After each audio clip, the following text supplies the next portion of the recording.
रीवा के सिमरिया बिरखा में नाबालिग बेटे की गोली मारकर हत्या कर देने का मामला प्रकाश में आया है। पिता ने एसपी कार्यालय में आकर गंभीर आरोप लगाए हैं। नाबालिग बेटे के हत्यारों के खिलाफ हत्या का मामला दर्ज कराने पिता लगा रहा है थाना व पुलिस अधिकारियों के चक्कर। माह भर बाद भी नहीं हुआ खुलासा। पीड़ित पिता रामदत्त गौतम ने मीडिया के माध्यम से जिले के पुलिस अधिकारियों से इंसाफ की मांग करते हुए बताया कि मेरे पुत्र आशुतोष मिश्रा को बीते दिनांक 3/9/2024 की शाम हत्या कर फेंक दिया गया था। वहीं हत्या करने के बाद पिस्टल भी उसके बगल में ही फेंक दी गई थी और बेटे के कपड़े में खून भी नहीं लगा था। बेटे को बताया जा रहा है कि बेटे ने सुसाइड किया है, मगर बेटा हमारा कभी दंड फंद में नहीं रहता था। उसकी गोली मारकर उसी के साथियों ने उसकी हत्या कर दी है और इसे आत्महत्या में तब्दील करने में लगे हुए हैं। रामदत्त मिश्रा, कहाँ के निवासी हैं? हम बीरखाम गौतमान टोला। आज आप एसपी कार्यालय आए हुए हैं, जी, क्या समस्या है? समस्या ये है कि 3 सितंबर को हमारे लड़के का मर्डर किए हैं लोग, बाग मारे पीटे हैं। हमें हर एक जगह आवेदन दिया, आज तक पुलिस कोई कार्रवाई नहीं की। मुकेश विश्वकर्मा हमारे पुत्र को लेकर घर से गया, सामने खड़ा था रोड में और वहाँ से बिठा कर गया है। हम हमारी पत्नी देखे हैं कि वो लेकर जा रहा। अब बोला हमारा लड़का, माता ने बोला कि कहाँ जा रहे हो, तो कहीं सचिन यादव के यहाँ, सचिन यादव के यहाँ जा रही हैं। तो कहीं तुम सचिन यादव कौन है? ये यादव है, अहिरान टोला 14 का, बीरखाम में है, गाँव का ही निवासी। तो वो बोली कि इंसुलिन मेरे लगा दो और फिर जाओ भोजन कर लो। तो वो बोला कि आते हैं मम्मी 10 मिनट में। तो कहीं उतनी दूर से तुम 10 मिनट में कैसे आ जाओगे? तो कहीं मुकेश के साथ बाइक में जा रहे हैं, वो देख ले, खड़ा था वो सामने। मुकेश कौन है? मुकेश विश्वकर्मा, गांव में ही क्या है, हमारे गांव ही का। ये कितने समय की बात थी? ये करीब वही 3:30 के लगभग या 4 के अंदर ही था। कितने तारीख को? ये 3 तारीख को। 3 तारीख। और फिर हमारे लड़के का ले जा करके वहाँ मर्डर कर दिए। आपको कैसे पता चला कि मर्डर कर दिए? कैसे जानकारी मिली? संतोष गौतम मुझे फ़ोन किया। संतोष गौतम कौन है? ये गांव का ही एक लड़का है। कितना समय फ़ोन किए थे? ये 7 बजे के लगभग, 6:45 के लगभग किया। क्या बोले? बोले कि तेरे लड़कों को चाचा कहाँ हो? हम कहा, बोला कि घर में है। तो कहीं ना आज तो उसको, आपके लड़के को कोई गोली मार दिया है, तो आइए जल्दी। तो हम परेशान हो गए कि गोली कैसे मार दिया। न कुछ वो पटांगी था, न किसी प्रकार का कोई बैर विरोध था, परंतु ईर्षा बस उसको बुलाए और बुला करके है किशन गौतम में फ़ोन किया था, उसी के फ़ोन में बात करते हुए वो चला गया। और सर जब हमें पता चला कि गोली मार दिया गया तो हम वहाँ घटना स्थल पर गए। वहाँ देखे तो वो पड़ा हुआ था, उसकी रिवॉल्वर भी पड़ी हुई थी।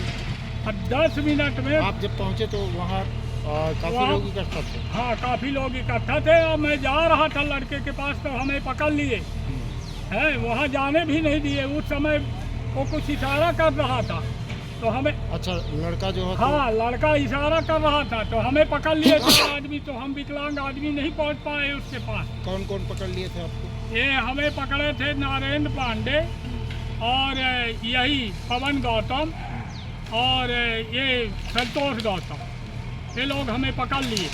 तो हम मत जाओ, पुलिस आ रही है। और जब फिर 100 नंबर आई, 100 नंबर को अब किसी ने डायल किया ये मुझे नहीं मालूम। तो अतुल पांडे थे सिपाही और एक ड्राइवर था 100 नंबर में। तो वो उठाए, उसका पहले वो लिए, क्या नाम है, फ़ोटो। उसके पास मोबाइल भी नहीं था, उसका मोबाइल पहले ही ले लिए थे जिन्होंने मदद किया। और इसके बाद फिर हमें मोबाइल अभी तक नहीं मिली? अभी तक नहीं मिली। वो फिर रास्ते में 5 किलोमीटर बाद पवन गौतम मुझे मोबाइल देता है, कहता है ये चाचा लीजिए। उसका मोबाइल उसके अंदर खोसा हुआ था। हम कहा कि भाई तुम क्यों लिए हो, पुलिस वालों को जब्त करना चाहिए।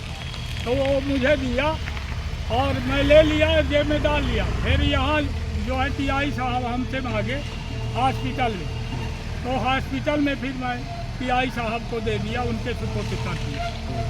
सर मुझे पूर्ण विश्वास है कि ये पवन गौतम भी शामिल है मर्डर में, और ये मुकेश ये लेकर गया और सचिन यादव के यहाँ। तो इनके खिलाफ आपने एफआईआर किया? मैं इनके खिलाफ उस स्थिति में था ही नहीं कि मैं एफआईआर कर सकूं। मैं तो व्याकुल था। ये बताइए, पिछले 1 महीने से लगातार आप भटक रहे हैं, इस मामले में पुलिस क्या कह रही है? इस मामले में कभी कहती है कि पीएम आ जाए, अब पीएम आ गया, तो अब कहती है मोबाइल डिटेल्स आ जाए। मोबाइल डिटेल्स अभी तक आया कि नहीं आया मुझे नहीं मालूम। क्या चाहते हैं इस पूरे मामले में, क्या चाहते मैं हैं? चाहता हूँ कि जो गुनाहगार है उसमें पुलिस सख्त से सख्त कार्रवाई करे, उनको पकड़े और उनको यानी दंडनीय अपराध में सम्मिलित करे, 302 लगाएं। नाम बताइए अपना, अपना नाम बताइए।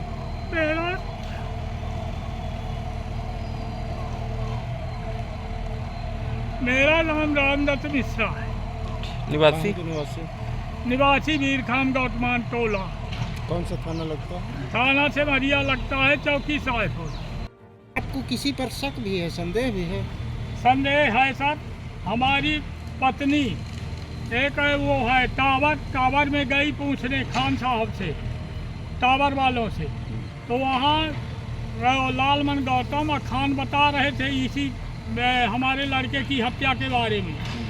तो वो कह रहे थे लालमन गौतम खान से कि इन लोगों ने बहुत गलत किया, पहले उसको मारे पीटे और फिर वही गोली मार करके आदर्शक बन गए और सुसाइड चिल्लाने लगे। हाँ श्रीमान जी, तो इतने में राम प्रकाश वहीं भैंसी चराता था, राम प्रकाश गौतम और सनाफ राजेश्वर प्रसाद गौतम, वो हमारे पत्नी को 3 बार बोला, 4 बार कि तुम यहाँ क्या कर रही हो। जब वह ऐसे हाथ दे कुछ न बोले और सब रिकॉर्ड कर रही है, तब फिर खान और लालमन निकले। 5 मिनट लालमन खड़े हुए, फिर चले गए अपने घरे खान साहब से। फिर वह पूछा लगता कहीं 3 तारीख को नहीं आए थे, 2 तारीख को टावर में आए थे, और वो सब लड़के भी थे, किशन, आयुष गौतम और गजेंद्र गौतम, ये उमा का लड़का है, वो उसका कमलेश गौतम का लड़का है। इसके बाद आपने उन लड़कों से पूछे जिन लड़कों के साथ आपके बालक गए हुए थे जी, उनसे आपने पूछताछ की जानकारी ली क्या? उनसे हम नहीं पूछे सर, हम तो लेकर के अपने पुत्र को जबलपुर यहाँ ले आए, संजय गांधी से जबलपुर चले गए। जबलपुर रेफर किया गया जी। कितने तारीख को?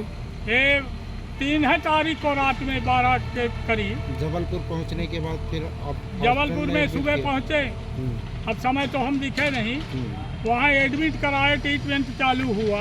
कितने घंटे ट्रीटमेंट चला? ट्रीटमेंट तो वही सुबह 5 तारीख को 12 के लगभग। अब 5 मिनट को मैं नीचे गया, अच्छा उसका हार्ट भी काम करता था और उसका सब ठीक था। 5 मिनट को 15 मिनट को मैं नीचे गया, इतने में लौटा, पवन गौतम वहाँ था, तो वहाँ पर हमें लगता है कि ऑक्सीजन वाली पाइप निकाल दिया और वो बचकने लगा। पवन गौतम है सर कि ये मदद में इन्वॉल्व था हर एक जगह। ये जब वहाँ जबलपुर में था तो हर एक एंगल का ये फोटो ले करके और बात साफ किसी को करता था। मैं पूछा भी कि तुम किसको करते हो, तो बोला कि संतोष भैया मंगाते हैं तो उनको हम कर रहे हैं। हम कहा कि वो क्या करेगा हर एक एंगल की फोटो, तो बोला मंगाते हैं तो मैं दे रहा हूँ। संतोष कौन है? संतोष गौतम उसी के परिवार का लड़का है, और वो बोला कि मंगाते हैं तो हम दे रहे हैं। और हमारी पत्नी उससे पूछा भी, फिर यहाँ तिलांजलि देने आता था, कहीं सुसाइड करने के लिए तेरे को कौन बोला था, तू क्यों ऐसा बोला बेटा? तो बोला कि ये संतोष गौतम मुझे बताया कि यही बोलना है, तो इसीलिए मैं बोल रहा था। जो लड़का आपके साथ में गया था जी, वो आपका करीबी है? करीबी नहीं है, गांव का परिवार का दूर का है। क्या आप उसको बोले थे कि साथ में चलो? हम नहीं बोले थे किसी को।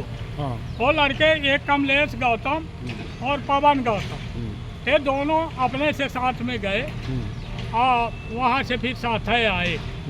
जी। ठीक। नमस्कार, मैं डॉक्टर अखिलेश पटेल, संचालक नेशनल हॉस्पिटल रीवा से। आज आप लोगों के माध्यम से कैंसर के लक्षण को कैसे पहचानें, इस विषय में एक छोटी सी जानकारी देना चाहूँगा। बात करें कि विंध्य क्षेत्र में पुरुषों में सबसे ज़्यादा कैंसर मुख का कैंसर होता है। मुख के कैंसर को कैसे पहचानें? कभी भी मुंह में या जबान में कोई भी छाले जो हफ्ते 10 दिन से ज़्यादा समय तक हैं, दवाओं से ठीक नहीं हो रहे हैं, तो अपने नज़दीकी चिकित्सक को ज़रूर दिखाएं। हो सकता है वो बड़ी गठान हो। लक्षण जो है शुरुआत में ही पहचान में आ जाते हैं तो उसका संपूर्ण इलाज हो सकता है। दूसरी बात करें महिलाओं में, तो महिलाओं में विंध्य क्षेत्र में बच्चेदानी का कैंसर और ब्रेस्ट छाती की गठान का कैंसर सामान्यतः पाया जाता है। उसमें अपन बात करें लक्षण क्या आते हैं, तो छाती में यदि किसी भी लेडीज़ को, यदि वो 30 साल या 35 साल से ऊपर की हैं, कैसे भी असामान्य गठान छाती में महसूस होती है तो अपने नज़दीकी चिकित्सक को ज़रूर दिखाएं। वो सामान्य या असामान्य या कैंसर जैसे भी बीमारी हो सकती है। और महिलाओं की दूसरी जो सबसे बड़ी बीमारी है वो होती है बच्चेदानी का कैंसर। बच्चेदानी का कैंसर अमूमन 40 वर्ष के ऊपर की ही महिलाओं में पाया जाता है। उसमें असामयिक तरीके से रक्त का स्राव या मावात का जाना, ये उसका प्रमुख लक्षण रहता है। तो यदि किसी भी महिला को असामान्य रक्तस्राव और मावात जाने की शिकायत लगातार बनी हुई है तो अपने नज़दीकी चिकित्सक को जरूर दिखाएं। ये हो सकता है कि बड़ी बीमारी हो।